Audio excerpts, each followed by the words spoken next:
खबरें ये आ रही हैं कि 165 मर्सिडीज लग्जरी गाड़ियां इंपोर्ट की जा रही हैं। तो अगर मुजम्मत है, जुर्म है, ये जुर्म है। इस वक्त तो इनको चाहिए था कि ये 1200 सीसी 800 सीसी की गाड़ियों में सफर कर रहे हूँ, मोटरसाइकिलों पे सफर कर रहे हूँ। तो आप इससे अंदाजा लगा सकते हैं ना कि तरजीहात क्या है इन हुक्मरानों की। और ये मसला हमारी हुक्मरान अशराफिया का है, उनके मातहत चलने वाले तमाम इदारे इंप्लोड कर रहे हैं।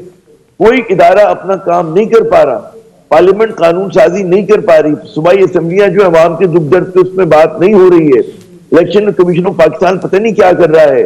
हमारे PIA, रेलवे, किसी भी इदारे का नाम लें जिसका अवाम से ताल्लुक है, पुलिस, जुडिशरी, कहां पर अवाम के मसले हल हो रहे हैं? हमारे सरकारी अस्पताल, तो मामला जो है निकल चुका है हमारे हाथों से।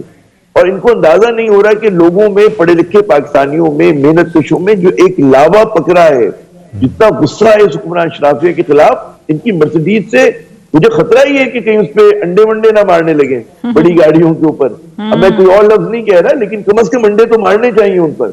आप कहते हैं कि तेल नहीं है इस मुल्क में, हमारे पास पैसे नहीं है, हमारा खजाना खाली हो गया। किस मुंह से आप मर्सिडीज मंगा रहे हैं? आपके ऊपर तो ये टैक्स लगाए कि जिनके पास लग्जरी व्हीकल्स हैं उनका कोटा आधा करें। 77 लोगों की अगर काबीना है, उनके पेट्रोल फ्यूल का वो आधा कर दें। आप उनको कहें कि जनाब एनवाई में आप जो है केवलकेट में सफर नहीं करेंगे, जुलूस नहीं जाएगा गाड़ियों का आपके साथ।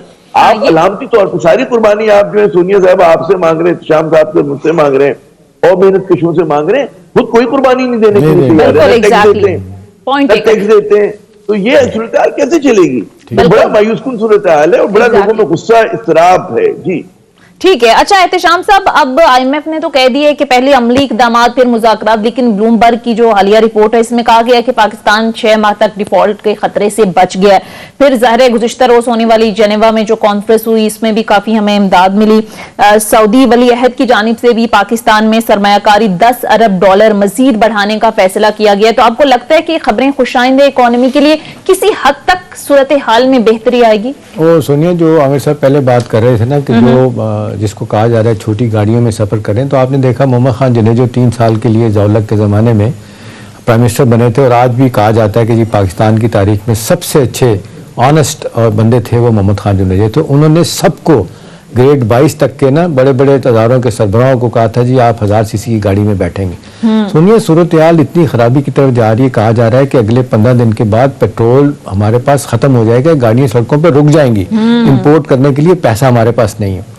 अब थोड़ी सी सिल्वर लाइनिंग अब जनीवा कॉन्फ्रेंस और IMF के हवाले से तो है। देखिए, जनीवा कॉन्फ्रेंस के हवाले से माजरत के साथ लोग गलत बयानी करते हैं। राना सनाउल्लाह का मैं देख के बड़ा अफसोस हुआ कि जी सारा का सारा पैसा ग्रांट है। नहीं है भाई ग्रांट, अच्छा, ये कंसेशनल लैंडिंग है। 90% आमिर साहब कंसेशनल लैंडिंग है, सॉफ्ट लोन कह सकते हैं उनको। 10% ये ग्रांट होती है इसमें।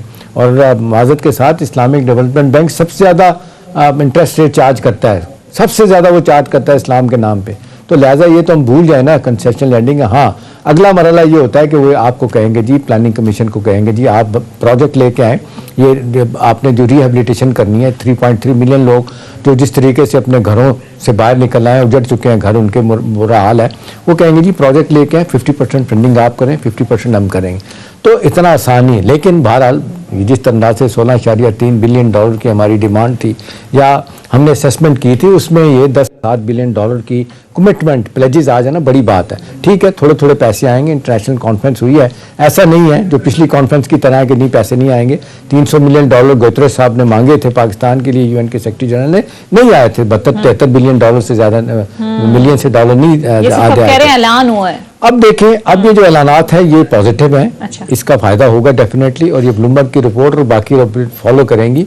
अब मसला रह गया जो साइड लाइन पे आमिर साहब मुलाकातें हुई हैं इसाक डार साहब की, वो प्लान करके नहीं हुई, वो भी लोग वहाँ पे आए थे जिस तरह बाकी फाइनेंशियल इंस्टीट्यूशन के नुमाइंदे जिनीवा कॉन्फ्रेंस में थे, IMF के लोग भी थे। अब इन्होंने कहा था कि जी फॉर गॉड सेक, जो कल उन्होंने इंडिकेट किया था कि जी हम 9th और 10th रिव्यू को इकट्ठा कर देंगे, लेकिन उनकी शराइत हैं। अभी ये बार बार कह रहे हैं, प्राइम मिनिस्टर साहब भी कह रहे हैं कि मुश्किल होंगी, उनकी शराइत बढ़ती चली जा रही है, कुछ पहले की है। अभी आप ये जिस तरह कह रहे हैं, ओपनली कह दिया जी आप पावर टैरिफ को अब तब्दील करेंगे, 40% बिजली की कीमत बढ़ाने की बात हो रही है, 20 से 25% गैस की है, 800 अरब के टैक्सेस हैं जिसको कहते हैं जी हम प्रेसिडेंशियल जिसको कहते हैं ऑर्डिनेंस के जरिए लगाएंगे, फिर एनर्जी होल और बहुत सारी चीज़ें हैं जिसको कहते हैं आप अपने 24% अपने बिजली के लॉसेज जो है, चोरी है, उसको खत्म करें, ट्रांसमिशन लाइन का झगड़ा है, मसाइल हैं, डिस्ट्रीब्यूशन लॉसेज हैं, उसको खत्म करें। हुकूमत इस तरफ नहीं आ रही।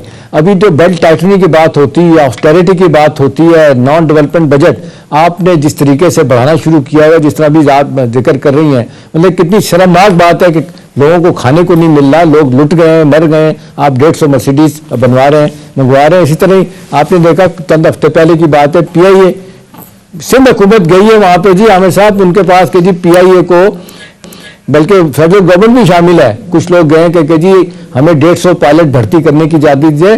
सुप्रीम कोर्ट ने पाबंदी लगा दी। जज साहब ने पूछा कितने जहाज हैं, उनका जी फंक्शनल 25 से 30 जहाज हैं। हाँ। इस वक्त कितने हमारे पायलट हैं? उन्होंने कहा जी 140 से ज्यादा है। उन्होंने कहा तुम लोगों को शर्म नहीं आती? आधे से ज्यादा तो फारिग बैठे हुए हैं, आप मजीद भर्ती के लिए आ गए सिर्फ अपनी जेबें भरने के लिए। तो ये शर्मनाक हद तक सोनिया मामला आगे खराबी की तरफ चला गया है। हाँ, ये सिल्वर लाइनिंग है। इसके बाद अगर कोई मायदा हो जाता है, अब लोग देख रहे हैं, अंदर की इतला दी जा रही है कि अमेरिकन को इस्तेमाल करने की कोशिश की जा रही है। अमेरिकन को कहा जा रहा है कि भी IMF जो उनका पैकेज, स्टेट डिपार्टमेंट का पैकेज होता है हमेशा, पिछली हुकूमत में 12 वेवर दिए थे PMLN की हुकूमत ने, इस हुकूमत को उन्होंने कुछ नहीं दिया। तो अमेरिकन इन्वॉल्वमेंट होगी तो चीजें ठीक हो जाएंगी। लेकिन प्रोसेस में आमिर साहब इसका भी नुकसान हुआ। जब आपने देखा दास साहब ने कहा था I will not take dictation और I don't care if they don't come, IMF वाले हमारे मुज़ाकरात के लिए नहीं आते, और ये कि जी मैं किसी के पास नहीं जाऊंगा, उससे मामला खराब हुआ। फिर खामोश हो गए, इल्जामात लगे कि जी आप तो कह रहे थे 180 का डारो ले आऊंगा, नहीं आया, वो खामोश हो गए। प्राइम मिनिस्टर साहब हर जगह कह रहे हैं खुदा का वास्ता है अपनी शराइत कड़ियां जरा कम कर दें, हमारी मुश्किलात कम कर, लेकिन वो बात नहीं सुन रहे। तो मेरा ख्याल है ये तय करना पड़ेगा, कुछ उनकी पहले से प्रायर कमिटमेंट जो आपने की है माननी पड़ेंगी। फिर उसके बाद फंडिंग लाइन आपके, अब देखने चाइना, UAE, सऊदी अरब भी कह रहा है पहले उनके प्रोग्राम में आप जाएं, रिज्यूम करें, उसके बाद हम पैसा देंगे। बिल्कुल, हाँ। ठीक है, सऊदी अरब की तरफ से हमारे चीफ गए हैं, बड़ा अच्छा फैसला है, $20 बिलियन की इन्वेस्टमेंट, $10 बिलियन की रिफाइनरी इंफ्रास्ट्रक्चर प्रोजेक्ट में, इसे UAE वालों ने भी कमिटमेंट की है। वो अच्छी चीजें हैं, वो बेहतरी के लिए तरफ जाएंगे। जो फौरी खतरा था अल्हम्दुलिल्लाह टल गया। अच्छा आमिर ज़िया साहब, सूरत हाल इस वक्त हमारी इकोनॉमी की ये है कि हमें कर्जे देने के लिए भी मजीद कर्जे लेने पड़ते हैं, लेकिन बदकिस्मती ये है कि जब IMF अनाउंस करता है कि किस्त रिज्यूम कर दी गई है या हमें कोई मुल्क हमारी मदद कर देता है तो हम उसे खुशखबरी कहते हैं, कहते हैं कि हमारे लिए एक बहुत बड़ी खुशखबरी आ गई है।